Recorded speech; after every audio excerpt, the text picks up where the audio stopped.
Nilinaw ng palasyo na hindi gagamitin ng gobyerno ang pondo ng Conditional Cash Transfer Program para sa kampanya sa darating na eleksyon. Tugon ito ng Malacanang sa alegasyon ni Kabataan Party List Representative Terry Ridon sa pondong nakalaan sa DSWD sa susunod na taon.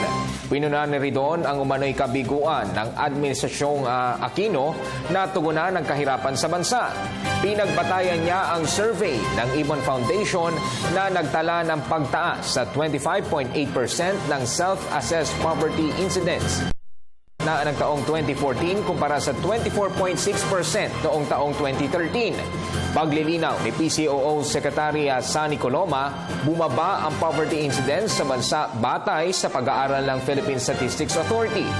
Sinabi rin ng kalihim na kailangang kilalanin na nagbago na ang pag-atake sa problema ng kahirapan dahil ang Administrasyong Aquino ang tuwirang naghahatid ng benepisyo sa mismong mga pamilyang nangangailangan. Panatagaan niya ang kalooban ng administrasyon at patuloy pa rin pinapalawak ang coverage ng CCT dahil sa nakikitang epektibo nito. Hindi gumagawa ang pamahalaan ng mga labag sa batas. Tiyak na hindi ginagamit yung pondo ng bayan sa hindi tamang paraan. Sumusunod sa batas ang ating pamahalaan at masinop sa ng pondo ng bayan.